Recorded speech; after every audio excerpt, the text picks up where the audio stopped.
Hello friend, स्वागत है आपका BQ टू जेड में। और 10 नंबर के लिए काफ़ी इंपॉर्टेंट क्वेश्चन है हिंदी विषय के लिए। खास करके आपको पत्र कैसे लिखना है साफ साफ ये दिखा दिए कि इसमें 5 में 5 मिल जाएगा। और निबंध कैसे लिखे कि 10 में आपको लगभग 10 मिल जाए, 10 नहीं तो 9 तो कम से कम जरूर मिल जाएगा। अगर जिस तरह से लिखें उस तरह से लिख देंगे तो काफ़ी सुंदर लिखा हुआ है। और कोई भी निबंध आता है ना तो उसमें 3-4 चीज़ ध्यान रखना है कि उसका भूमिका अच्छा से लिखना होता है, उसके बाद उसका महत्व को लिखना होता है, फिर उसके बाद लास्ट में उसका लाभ और हानि को लिखना होता है, और फाइनली उसका निष्कर्ष लिखना होता है। अगर वो ठीक से लिख दिए ना तो आपका पॉइंट दिया हुआ रहेगा क्वेश्चन में, तो आपको 10 में 10 मिल जाएगा, और 10 नहीं मिलेगा तो 9 जरूर मिल जाएगा। तो हम चाहेंगे भी कि आप आपका टाइम बर्बाद नहीं करें, बस अच्छा से समझ लीजिए। हम आपको बसंत ऋतु पर निबंध दे रहे हैं, काफ़ी इंपॉर्टेंट है। मे भी चांस है कि यही आ जाएगा, और अगर ये नहीं आएगा तो सरस्वती पूजा, और वो नहीं आएगा तो कोई खेल पे आने का पूरा चांसेस रहेगा। तो ठीक है, शुरू करते हैं इस वीडियो को कि बसंत ऋतु पर निबंध। तो आपको 250 से 300 शब्द बोलेगा, हम कम से कम 250 शब्द में लिखें ताकि आपको अच्छा से याद हो जाए और जल्दी से आप समझ जाए। तो ठीक है, पहले लिखेंगे भूमिका कि हमारा देश अनेक प्रकार के ऋतुओं का देश है, जिसमें बसंत ऋतु, ग्रीष्म ऋतु, वर्षा ऋतु, शरद ऋतु आदि है।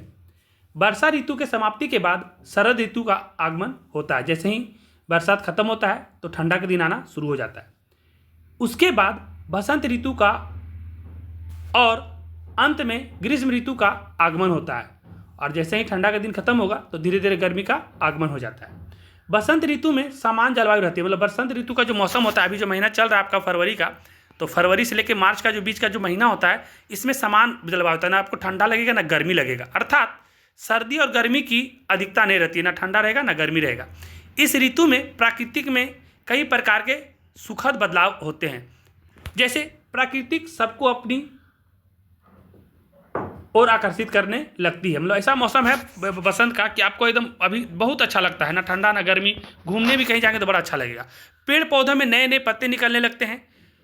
महुए की भीनी भीनी सुगंध चारों ओर फैलने लगती है। लोग बसंत पंचमी, होली और रामनवमी की प्रतीक्षा करने लगते हैं, और जैसे ही सरस्वती पूजा खत्म होता है तो होली का शुरू हो जाता है, और उसके बाद रामनवमी, ये सब का प्रतीक्षा होने लगता है। इसीलिए इसे ऋतुओं का राजा कहते हैं। और बसंत ऋतु बहुत सुहावना भी है, सदाबहार मौसम भी है, ना ठंडा रहता है ना गर्मी रहता है, और मन भी बड़ा खुश प्रसन्न रहता है इस मौसम में। तो इसीलिए इसे सभी ऋतुओं का राजा कहा जाता है, बसंत ऋतु को।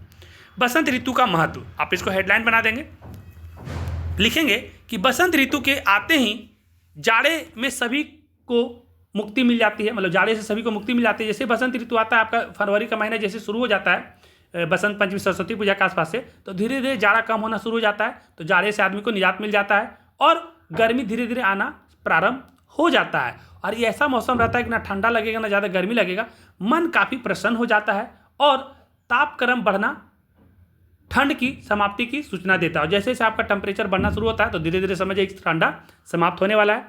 सभी स्वस्थ हो उठते हैं, और सभी का जो मन भी रहता है ना काफ़ी खुश और स्वस्थ होता है। प्रेमिकाएं भी प्रफुल्ल हो उठती है। और इसी महीने में आप लोग का एक देखिए ऐसा दिन रखा गया फरवरी का महीना में, वैलेंटाइन्स। तो अब खूबसूरत मौसम भी है, और इसका खूब लुत्फ भी लोग उठाते हैं। बसंत ऋतु मधुर और सौंदर्य की ऋतु है, मतलब बसंत ऋतु में इतना अच्छा मौसम रहता है कि आपको एकदम सौंदर्य और मधुर ऋतु है। यह आनंद देने वाली ऋतु है। इसकी मधुरता तथा सुंदरता में हम अपनी उदासी तथा निराशा को भूल जाते हैं। थोड़ा गम तकलीफ जिंदगी में सबके पास है, लेकिन ये मौसम इतना अच्छा है कि कुछ पल के लिए मौसम का आनंद लेने में बाकी अपने गम दुख तकलीफ को भूल जाते हैं। इसकी सुंदरता से हमें नई चेतना तथा नई प्रेरणा मिलती है। ऋतुओं का राजा बसंत का मौसम वर्ष का सबसे अच्छा और सबसे पसंदीदा मौसम है, मतलब जो ऋतु का राजा है बसंत, वो जो है ना पूरे वर्ष का सबसे अच्छा मौसम और सबसे पसंदीदा मौसम बसंत ऋतु है। लोग इस मौसम में अपनी सुंदरता थोड़े शांत और आरामदायक स्वभाव के कारण पसंद करते हैं, और इस मौसम में आपको आराम करना भी काफ़ी पसंद आता होगा। बसंत ऋतु का एक अपना नशा होता है। रंगीन और सुंदर फूल पूरी तरह से दिल जीत लेते हैं, और हरी घास हमें बगीचे में चलने के लिए एक अच्छा जीवन देते हैं। हर कोई इस मौसम का भरपूर आनंद लेते हैं।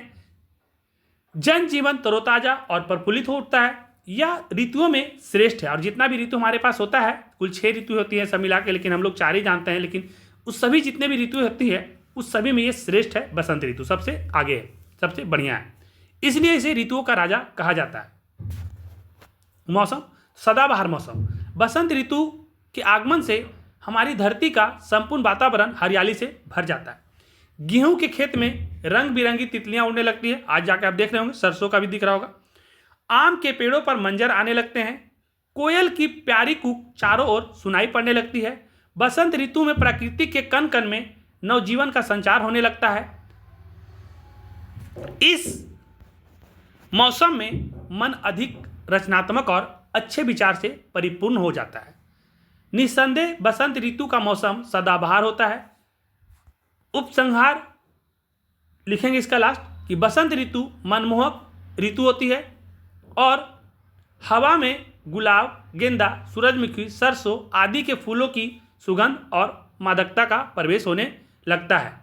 यह स्वास्थ्यवर्धक है और हमारे स्वास्थ्य के लिए भी ये मौसम काफ़ी अच्छा है। आपका तबीयत भी ज़्यादा खराब नहीं होगा और आपका सेहत के लिए भी काफ़ी अच्छा मौसम है ये बसंत का मौसम। प्रसन्नता कारक है और काफ़ी खुशनुमा मौसम है। आप हमेशा प्रफुल्लित और खुश दिखेंगे। पूरा इस मौसम का अगर निष्कर्ष एक लाइन में समझा जाए तो इसका निष्कर्ष ये है कि बसंत ऋतु जो है वो सभी ऋतुओं का क्या है, राजा है। तो हमारा ये वीडियो समाप्त होता है निबंध का, और आप इसको ऐसे ही बना बना के लिखिएगा, जैसे कि जहाँ पर लिखा हुआ है कि सब उपसंहार, जहाँ पे लिखा हुआ है सदाबहार मौसम, जहाँ पे लिखा हुआ है ऋतुओं का राजा, इसको आप हेडलाइन अच्छा से कर दीजिएगा, काला कलर से उसको दिखा दीजिएगा ताकि वो आपको हाईलाइटेड हो जाए। और इतना अच्छा से लिखा हुआ है ना कि आप बस इसको सुन लिए हैं एक दो बार, तो आप ऐसे ही बना बना वहाँ पे लिख दीजिएगा। ये लगभग 250 शब्द में हम इसको लिए हैं, चाहते तो इसको 300 तक ले आते, लेकिन आपको 250 से 300 बोला है, तो 250 तक में ही आप कम से कम 3 पेज बोले हैं, तो 2.5 से 3 पेज लिखेंगे तो आपका 10 का 10 मिल जाएगा। तो ठीक है, अगर वीडियो अच्छा लग रहा है तो आप इसको लाइक करिए और अपने दोस्तों को शेयर करिए, और जो सब्सक्राइब नहीं किया सब्सक्राइब करिए। और बाकी जैसे जो भी इंपॉर्टेंट क्वेश्चन होगा आपके लिए लाते ही रहेंगे। आप लोग बने रहिए मेरे चैनल के साथ में और पढ़ाई को धीरे धीरे करते रहिए, कोई भी टेंशन मत लीजिए। इतना अच्छा मौसम में परीक्षा हो रहा है, ऋतुओं का राजा बसंत में आपका एग्जाम होने जा रहा था, आप लोगों को टेंशन लेने की जरूरत ही नहीं है।